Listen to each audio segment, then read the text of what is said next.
Welcome back to Botman's trading program build series, where I'm going to be building out some of my favorite trading programs that I've built throughout my career as an algo trader, which has been about 4 years right now. In a multitude of languages, all the languages I've dealt with throughout my career as a programmer, which is pretty much every language. Now, before we get started, please hit that subscribe button just so you don't miss any of these weekly drops, which are typically going to be on the weekend. As well as if you need a trading program, a custom trading program built, or if you want to check out my profitable bots in the future space, check out the description below for all the details pertaining to that. Now, because I missed last week, I'm going to drop a serious heat over video for you. I'm going to drop my first profitable and MetaTrader 5 EA. Yes, my first profitable MetaTrader 5 EA is going to be built in this video now. So please get MetaTrader 5 installed in your system, get MetaEditor 5 ready to write some code, and sit back and watch.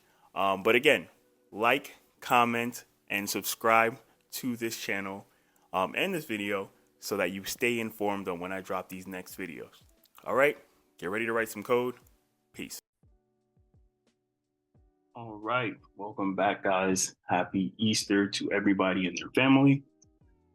So I am going to be showing you in this video, as I promised yesterday, was to create an MQL trading bot that's very simple to understand and kind of work with. It's great for beginners, so you can understand everything. So I'm going to start off with the basic structure and then go into the code. Now, you're probably wondering, why am I showing my PineScript code here? Well, because when I was contemplating creating this video, I was like, hey, let's create a MQL version of this PineScript code, because I'm pretty sure everyone, I asked feedback already. A lot of people kind of understood this code a lot. The project that we created here with the VWAP crossover. So I was like, hey, let's recreate that, but let's add a remix to it. What do I mean by remix to it? Simply meaning that if you read through the documentation that I provided in the group, you saw they have some custom indicators on MQL5 for a lot of indicators. One of the indicators they do not have a custom indicator for is the VWAP. So we're going to have to substitute that for a 200-day EMA.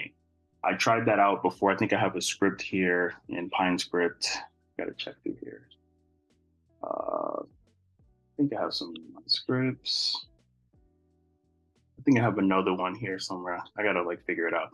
But I tested out the 200-day EMA in substitution for the VWAP, and it typically works the same way. It's a little bit tighter with the VWAP, but we're gonna substitute that for the sake of simplicity on the MQL5 code, just to make it a lot easier. We can create a VWAP, but we would have to create a custom indicator. And I'm assuming most of you guys are new to MQL5 programming or C++ programming. So that's just going to make it a little bit more of a headache for you guys. And I just want to make it very, very simple so you guys can understand the structure as well as run this script. Now, this script actually is profitable. As you can see, with the VWAP script is actually pretty profitable itself. But this script is also pretty profitable. And you're going to see at the end, I'm going to backtest it as well, so you can see what I mean by it's already profitable. All right. So I just wanted to show you guys this really quick to see the foundation of what we're going to do. All right. Now let's go here. I opened up MetaEditor. So first, yeah, let me go back because I actually opened up my, just going to close this window. So yeah, this is actually the VPS. I'm actually opening it up again. Apologies for that. I was actually working on it already. When I go to the VPS, once you connect to it, okay. All right, I'm opening up MetaEditor 5, which is where we write our code. Opens up like this. Now, when you open up MetaEditor, first thing you do is click New, click Expert Advisor Template, the first one. Click Next. Give it a name. Let's call it test.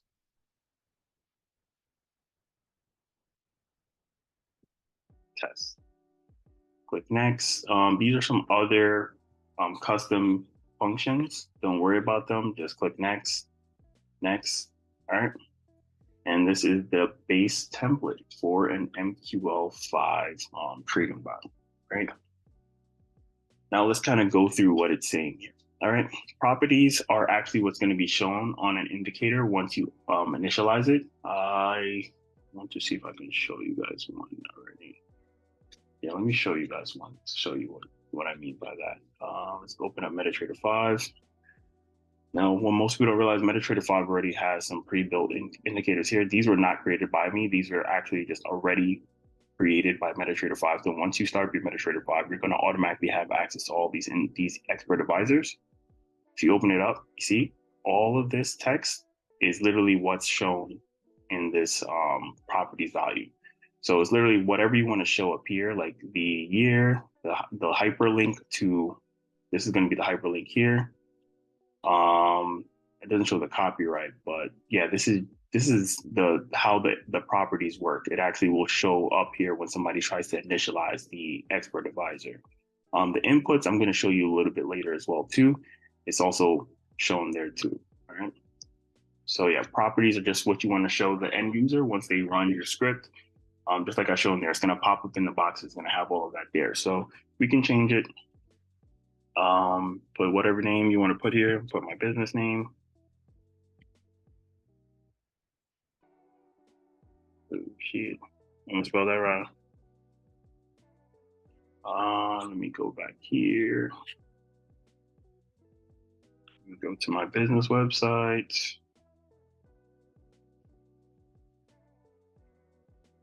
All right, get my business website, and I'm going to add it as the link here.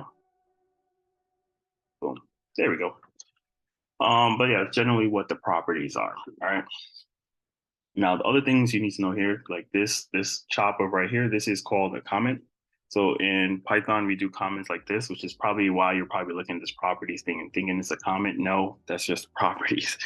Comments are put with 2 slashes, and then you put whatever it is you want to put there. It's shown in gray, that means it's a comment. So all of these gray lines are comments.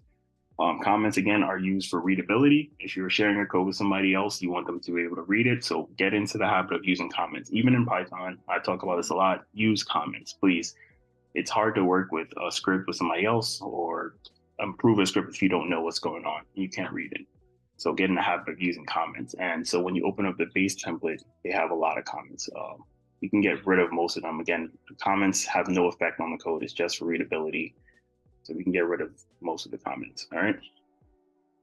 Now, let's talk about these 3 functions. Now, if you watch my video on YouTube and I kind of brought you through the basic data types, you already know these are functions. These 3 right here, on tick, dinit, on init are all functions. And these are base level functions of MQ5. These are really easy to understand. On init is literally means on initialization. What does initialization mean? Simply means when you drag your program over. Oh, you see, this is actually my crossover strategy. I'm actually going to show you how to build this, but you see, it already has my hyperlink to my business and everything.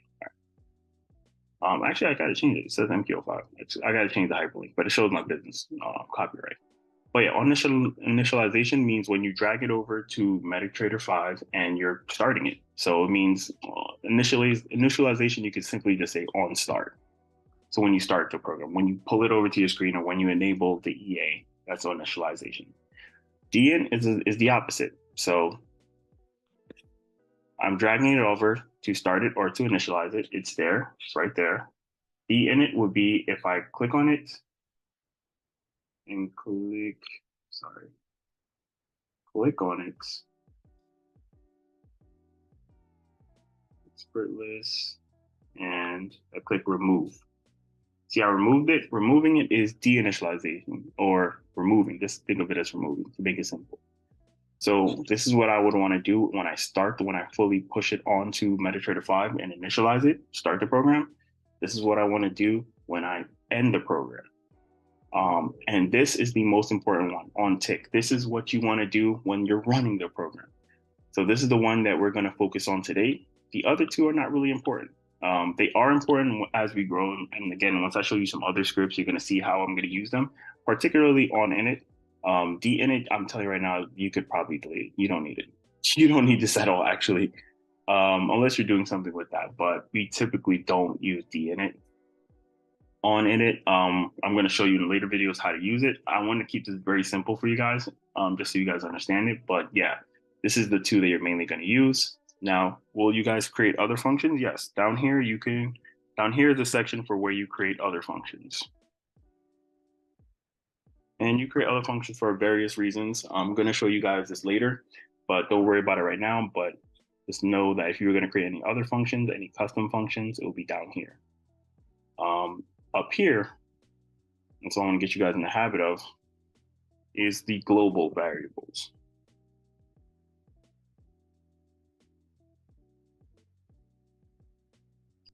And just like with Python, not only that, but above that is the inputs. The import, actually, let me say imports, not inputs, imports. Remember in Python, we would import certain libraries? Well, that works here as well. You import certain libraries up here as well too. Global variables are here, and inside here is where we store local variables. Now I want to go through this really quickly. If you took my Web3 training, you understand these terms already, so I don't need to explain it that much to you guys. But if you didn't take my Web3 training and you're new to programming, you need to understand what this is. Global variables, if I create a variable up here, outside of any function here, if I create a variable on its own, outside of a function, it's a global variable. And that means that I can reference that variable in any of these functions. Now, if I create a variable in here inside one of the functions, it's called a local variable because I can only reference that variable within this function. I cannot call that variable into any other function. It's local. It's only local to this function. It only runs within this function. It cannot be called into any other function. So you see what I mean? Global variables are a reference that any other function can use. Local variables are only local to that one function, can't be used outside of the function, right? I'll explain that real quick. Next, let's create an import for trades. So whenever you want to buy or sell, you have to use the trade import. I'm going to show you where it lives real quick. Let's see, where is it? Include trade MQ5, MQH. This is where you use to initialize a trade, buy or sell. This is literally the trade import. You could think of it as a trade library. In order to place a buy or sell or stop loss, trailing stop loss, you would need to use the trade library. The way you would call it, I'm actually going to cheat real quick because I kind of don't want to write all of that out again.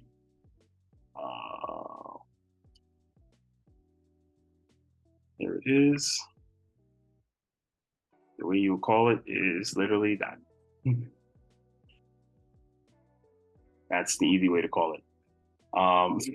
You use include. Include is similar to import. I just cheated real quick and I just kind of showed you the script that we're about to build. But either way, it's just literally called the include.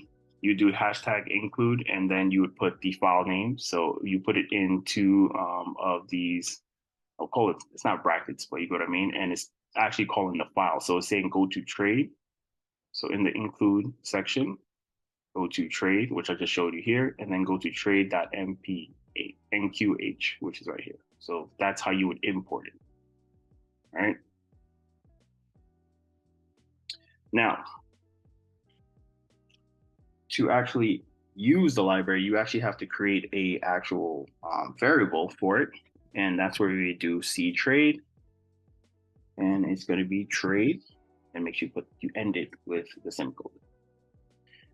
So just like in Python, after we include it, we now need to drop it into a variable. So we actually dropped it into a variable called a C trade variable, which is included in this library called trade. So now we can call buys and sells. So just like in Python, all right? Now, global variables. This is where we're going to create the actual, let me see, do I have here? This is where we're going to create the variables for the EMAs, all right? So we can do int is going to be an integer because we have to do an EMA for 9-day close. And remember, I'm doing 200, so it's going to be 200-day close. So we have to do Both of those numbers, 9 and 200, are whole numbers, so it's an integer value. Again, if you watch my video on YouTube on the basic data types, I explain what integers are. Integers only hold whole numbers. If you want a number that has a decimal point, so like 9.1, that has a decimal point, that's not an integer, that is what's called a float, and you would use the double data type. All right, you're going to see us use the double data type later on. All right, but integer, int, and we're going to call this variable small EMA. And just like I said before, that's going to equal 9. So 9, do that. And same thing, we're going to create one called large EMA. You can name these anything, just like any variable with Python. You name it anything you want. Just make sure that it equals these values, and it equals 200. All right, now let's get into the onTick. So funny enough, we're not going to actually use the onInit function. I just selected there because we're going to be using it in future videos. We're going to be creating our functions. We're going to be creating our whole script inside the onTick function. And the onTick is literally the most important function in MetaTrader's basic functions. All of your work will be done here. I promise you that. All right. Now let's get on to it. All right. Now we need to get the bid and ask prices. If you don't know what bid and ask prices are, let's go back to MetaTrader. Let's see where it is. Yeah. So the bid is the where you buy it at, sell is the ask. All right. Those are the bid asks, and typically they're the spread. But this is showing you right here. So we need to get these two prices because we need to dump them into variables to help us place our trades, right? So we need to get both of them. So the way we're going to get them is this. We're going to create another variable, and this is where we're going to use double, because as you can see here, those numbers have decimal points, 0.9, 0.1. So they're actually float values. So you got to do double, and you got to do a double variable, which is going to be a float variable, and it's going to hold the ask. Now you can name it ask price. You can name ask price if you want, or I'm just going to put it as ask to make it simple. All right. And first, we're going to normalize the variable. So what does normalization means? It just makes it easier. Like I've done it in the past with what script? What script did I do?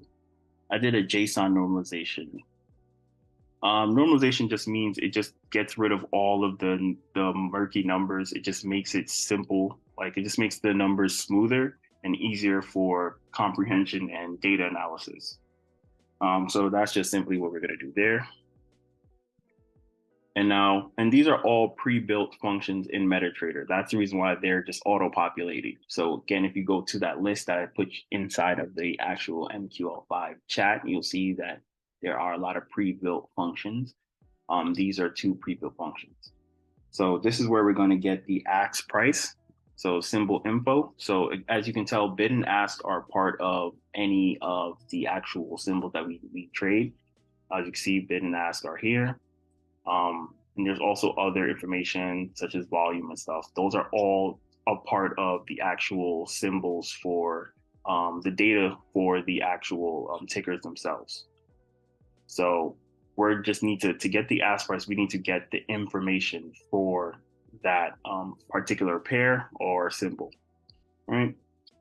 And first thing that this is going to require, first, this is actually not a close. First thing that's going to be required to get the symbol info is we will do symbol. Now you can actually put in the pair that you're going to trade here. You can put like Euro USD if you want. If you want to have this set up for a particular pair. But if you just want it to just apply to any script, that any ticker or pair or indices that you're going to be using, you could just use symbol. Symbol means that it's just going to, the script is going to find whatever pair is that you're using here. So like I'm using US30, it's going to find US30 and it's going to apply it to this script. So whatever indice or pair that you're using, once you add the actual script onto it, it's going to automatically look for the information, the ask price for this actual symbol. So that's what symbol means. It means whatever pair or indice that you're on and you initialize the script on, is going to fill it in for the symbol function here, symbol variable here. All right, and as you can see, symbol info is the next input, and that's exactly what we want. And lastly, we need to just make sure we get the numerical variables for it. And that's where you would actually get out of here and just make sure you put digits. So that means just give me the numbers back. That's it. I don't want anything else. All right. And we also need the bid price. So we're literally just going to copy this.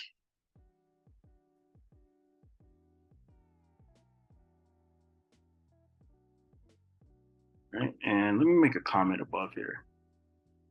Put get, ask, and bid prices, just for readability. All right. Let me just change this now. Bid, symbol info, symbol. You know, we can just change this to bid. All right. Okay. We got those now.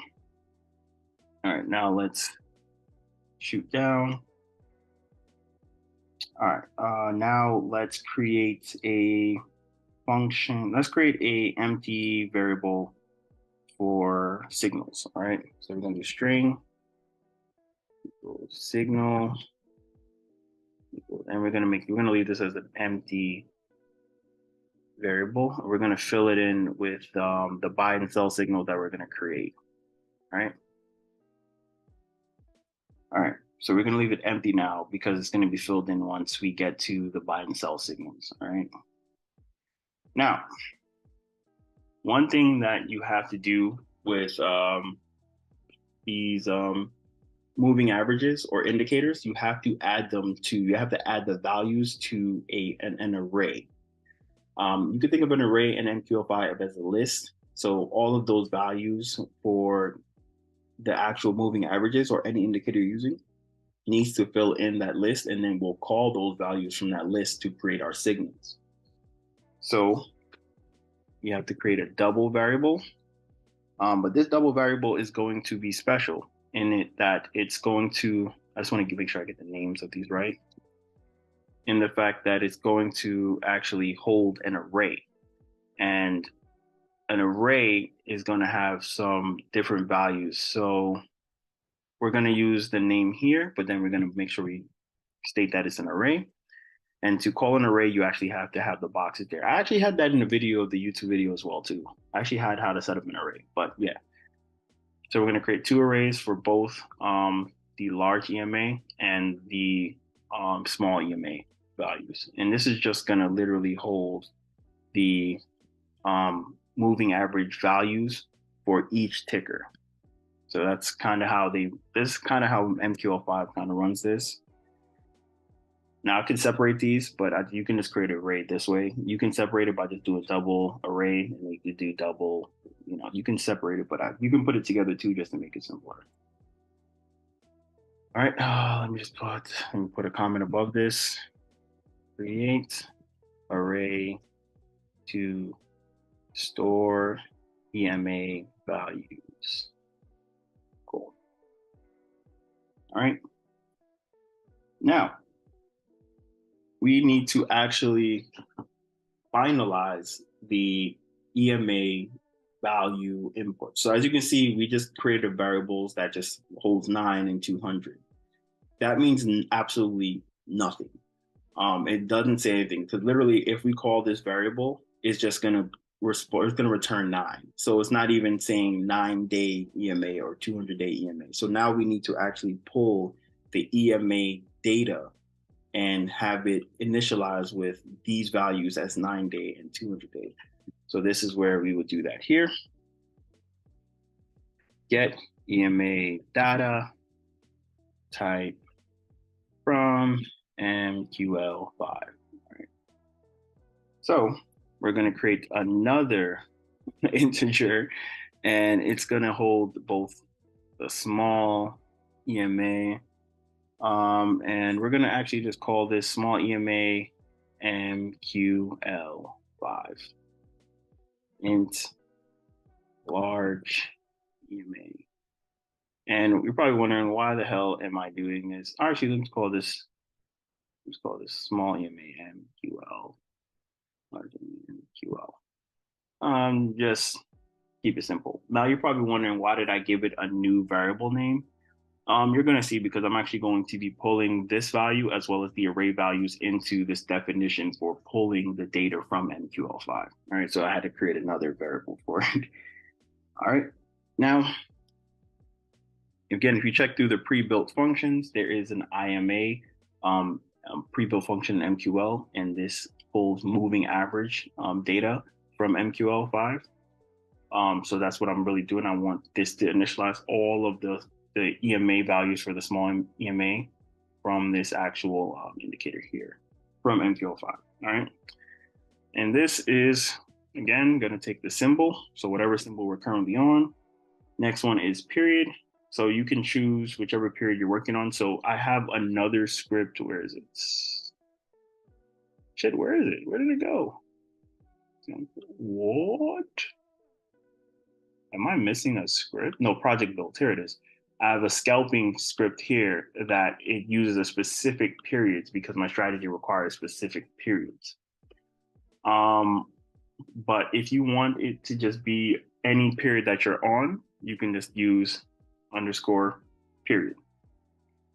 So just like symbol, it's just going to pick up whatever ticker or indice or whatever you're on your chart. Period will pick up whatever period. So the periods are, sorry, I'm trying to get to it now. So I can just, let me show you this here. Periods are, again, 1 day, 5 days, 1 month, 1 hour, 3 minutes, 5 minutes, 15 minutes, 2 hours. These are all periods. All right. To keep it very simple, those are all periods. All right. So I'm saying whatever period I'm on MQL5, just switch to that. All right. Now, the value for this EMA is going to be, again, for the small one's going to be 9. So we can put 9 here if we want, or we can just put the variable that we put there. So that's where we're going to use the small EMA. Next thing, we're going to add 0, and that's just for latency. So make it very simple. Next, what type of EMA, what type of indicator is it? It is an EMA, but you can see there's some other moving average EMA, such as small moving average, but we're using the exponential moving average. And lastly, where we're going to get the applied price or handle. And the great thing we can do is we can just use price close. So you can also use the high, low, medium, open, whatever the hell. Weighted. Weighted is actually going to be important for when we create the VWAP, which is volume weighted average price. That's what VWAP stands for. So we're going to actually use weighted to create that custom indicator. But for this time, we just want the close prices to be applied to creating this EMA. All right, and we can copy this for the large one. And we can just change this to large. Make sure you copy that. Oh, large. All right. Now you think we're done, but now we got all of the values for the indicators themselves. But guess where they need to be stored? Yep, they need to be stored in these arrays. As you can see, it was not dumped into these arrays. So now we need to dump these values into this array. So how do we do that? Dump indicator values into array. All right. So this is where we're going to use what's called a copy buffer. Now, if you watch the video from Renee, he's a YouTuber that talks a lot about MQL5. You see he uses this a lot. He explains it great, but I'm just going to simply tell you that it just means dump the values into the array so that we can actually run some data analysis or run some scripts with it. All right. We need to dump these values. This means nothing if we just created this actual variable. The values themselves are just sitting there in La La Land. We need to dump them into an array so we can pull them and do something. All right. So now let's dump them to the array. So let's call the actual variables. all right? And these values are literally just the buffer value, the start position, and the count, all right? You can literally use this for most of your indicators. Don't worry about it. These are simple ones that almost everyone uses. And lastly, we want to dump it. We're telling it where we want to dump it now, right? So we can literally copy this, paste it here, change this to large.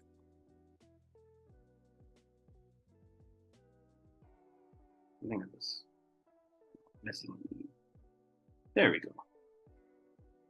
And I gotta change this to large. Okay, cool.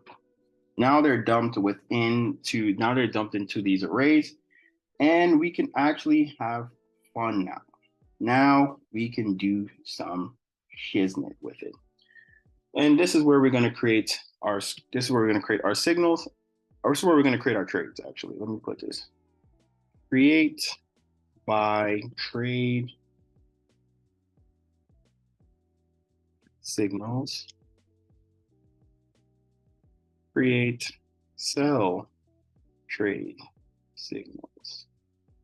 All right, so now we're getting into the meat of the program, the meat. And this is where we use if-else statements. Like I put this in an Instagram, Twitter post where I said, if you just know how to do if-else statements, you got MQ05 down to a pack, all right? That's it. So now we need to, so even though I put create by, so I want to create something here that says cross over. I spell crossover wrong. Cross over by. So we now need to define what the crossover looks like. All right. All right. Let's define what a crossover looks like using an if-else statement. All right. So, all right. So now we're going to need to call these arrays, and this is where we're going to get the values from. So arrays are, if you watch my video on NumPy arrays, then you understand how arrays work. If you want to get the last value for an array, arrays start at the numerical value of 0. So 0 stands for the first value, 1 stands for the second value, so on or so forth. All right. If I want to create a crossover by, I need to look at the previous value. So I don't want to look at, what I mean by previous value, I don't want to look at the most current, let's say this is the current ticker. I don't want to look at the current price position. I don't want to look at this one. I want to look at the previous candle. Sorry, current candle. I want to look at the previous candles. That's where we will find our buy and sell signals. All right. So that's exactly what we're going to do here. So because they index at the value of 0, 0 will stand for the current candle. I need to look at the previous candle, which is 1. So this is where we're going to ask the array to go back to the previous value, not the current value.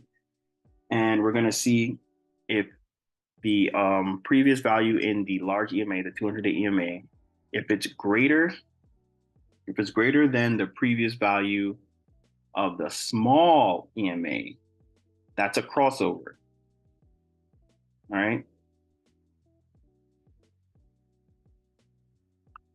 But is that enough to define a crossover? No. We also need to make sure we want to double check. So this is enough if you want it to be, but it's not, it's missing something. It's missing the meat and bones. So that's where we're going to double check this by checking the even further previous value to make sure that that is greater than the previous value. So again, if the 200-day, if the previous value in the 200-day exponential moving average is greater than the previous value in the 9-day moving average, sorry, and the previous value before that is greater than that. So that basically, let me show you on this. Let me see if I can zoom in.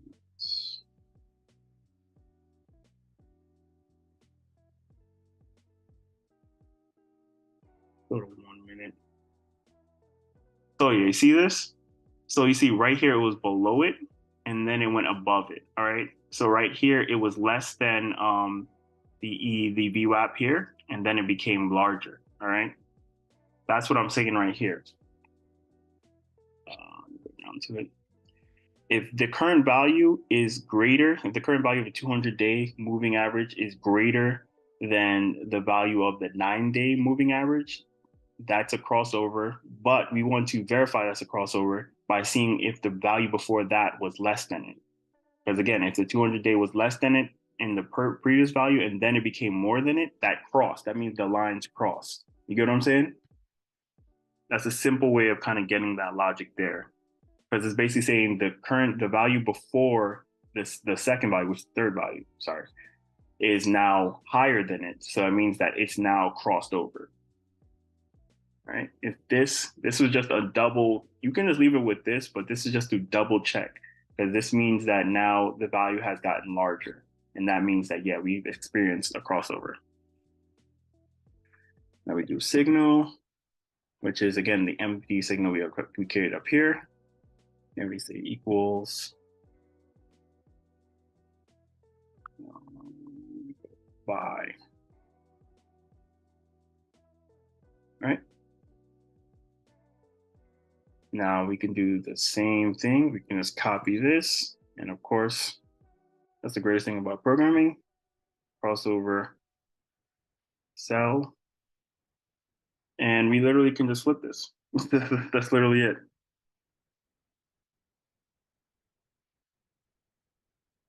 All right, and it means exact same thing, just in the reverse. All right. I want you guys to check over that a little bit, kind of like make sure you get it.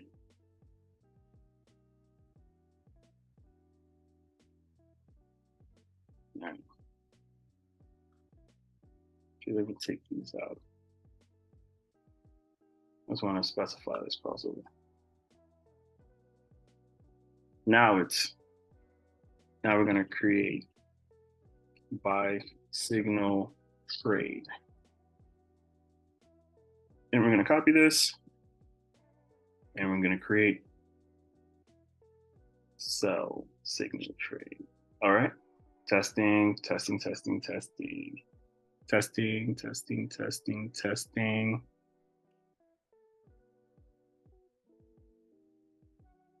All right.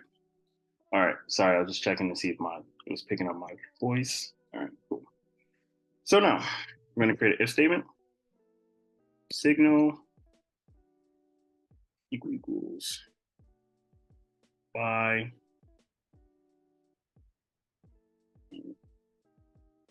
and we're going to also check if there is any open positions, and there is a function for that. Position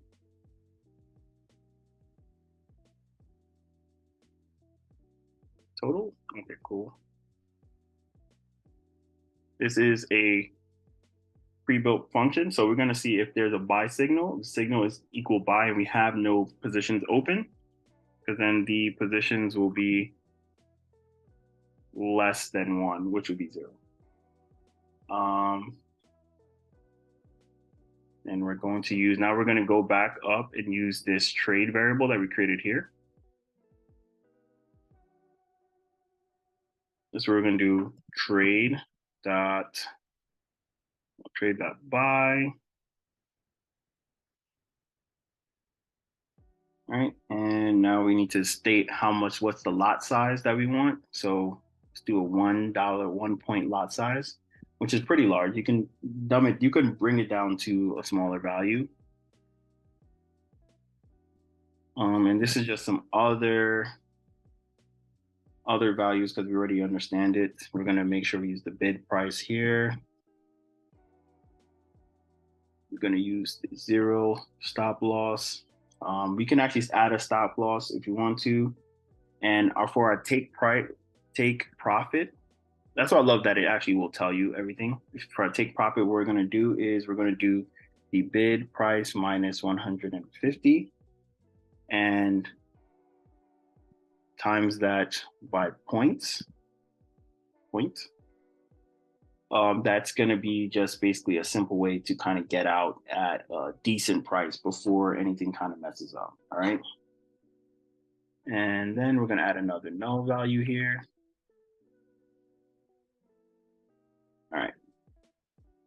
That's Gucci. And before we end it here, we also got to add this.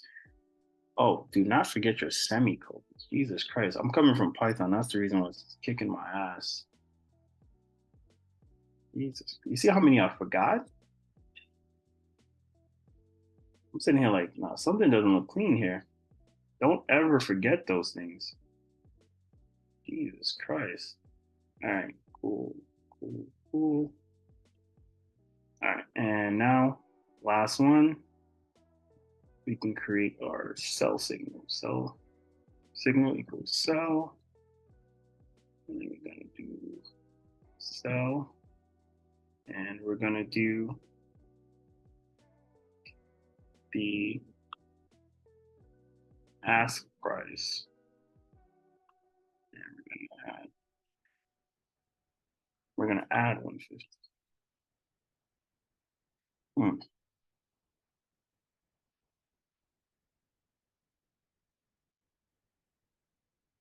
The fact that this is negative and this is positive is letting me know that something's wrong here.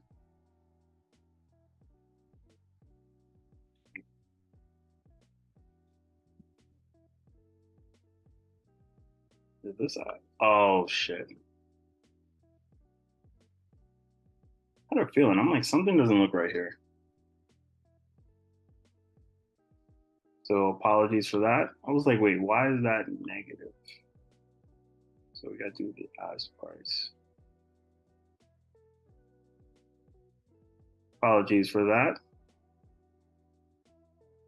I gotta put that negative there. I was like, yo, something looks weird here. I don't know. This didn't feel right. Something was like, why is this negative?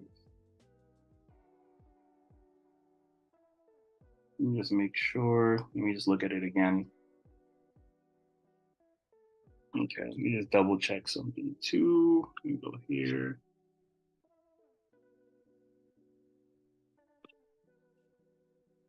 Let me check something here.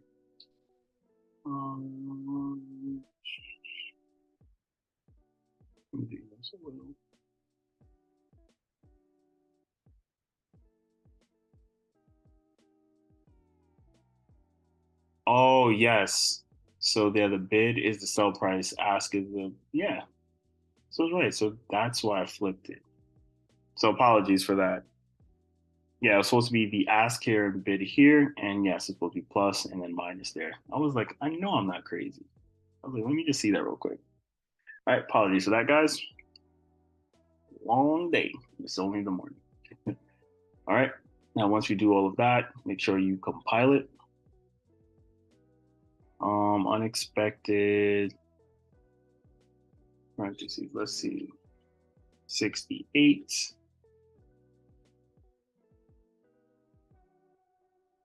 Ooh.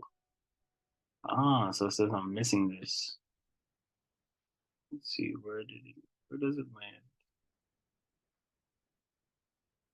Let me see something. File it again. All right. So I gotta look for, it seems that something, it's gotta make sure I find the close for this. Where is it? Okay, so something's there. Let's see. Let's kind of look through this to make sure we figure that out. All right, so this is here.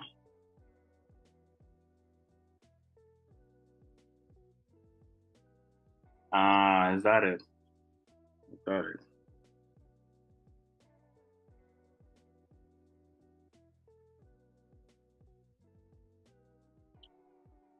That was close. That was close. That was close.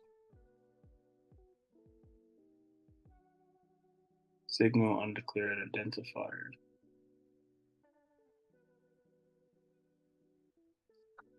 All right. Signal undeclared identifier 55.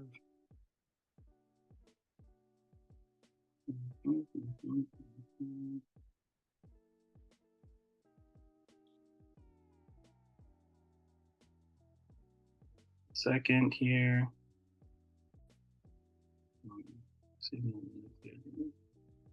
Oh shit. The variable, I put string equal signal. The signal is string. Let's compile this. Boom. So yeah, definitely always double check your scripts, guys. Jesus Christ, this is how we error log this crap. So yeah, I definitely need to add this here because apparently this didn't close. So one thing you could do is always highlight. If you saw me highlighting it, if you highlight the brackets, it will tell you, it will highlight the bracket that closes it. So when I highlighted this, I didn't have a bracket that closes, so I knew that it was missing here. So the one that was bottom here, it was highlighted for the if statement. So click on them to see where it closes. If you're missing one, just fill it in and always double check your script. So now this is good. All right. So let's go test MQ5. All right, now let's go to MetaTrader. Right click expert advisors and click refresh. And let's see, test. Where is it? We're gonna have test. Okay, test is right there. Cool. All right. All right. So let's see something. All right. Let's go to, where is it?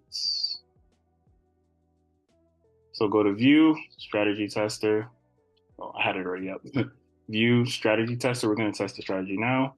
Go to settings. Drop down here, look for your script. It should be test. If you don't know where your script is, what you can do here is when the file's to open, click over right here, and you can put file, save as, and this allows you to just move it. If you want to move it to advisors, you could here. It's currently in a place right now. It's under the experts, so I already know. I need to know where to look for it. But if you want to move it, that's how you can do it. Or you can just move it in the file itself, but that's just simple way of doing it. So I know it's test, and it's under examples. Actually, it's not in examples, is it? No, it's not an example. It's just an expert advisors. So I would drop down, close examples, and there's test right there. Double click that.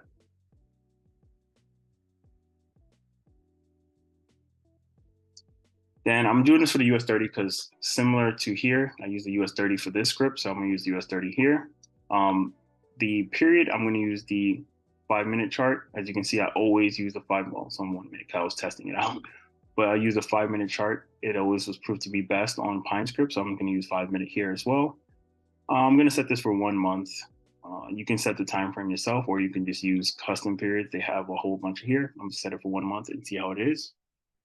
And once you're ready, you just click start. And you see it's going right now. See it's entering buy, sell, it's going through the whole thing. And oh, did it finish? It finished already. So if you look at the graph, it will show you how it went. So this is the balance. The blue line is my balance. Green line is my equity. So meaning like it went down, it went back up to the previous point. But as you can see, the line is actually linear. So my balance kept going up. See, my balance kept going up. So let's see how we did. Back test, and this will tell you the results. What is it? I made a net profit of $1,173. A total net profit. Lost only $88, made $1,262. So this is a very profitable strategy. Just like how this one was very profitable. This one third. So I don't know. I'm definitely gonna probably throw some money at this. If I probably increase the lot size, it'll probably make more money. But I just had that one lot is actually pretty wild, actually. So if you do it in micro lots, you probably make less. But yeah, this is a decently great strategy, as you can see. Remember, this was great here too. So of course, I expected this to be great, especially for US 30, which it did well here too. So I'm definitely going to be using this. Seems pretty cool, simple, and it is profitable. So why not? All right. So hopefully you guys learned a lot. Check through it again. Make sure you try out the code.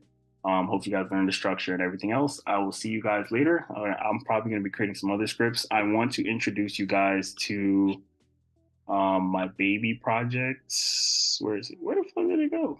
No, I have a project goals. There it is. This baby project. Also, I'm going to be creating a baseline script for the what was it?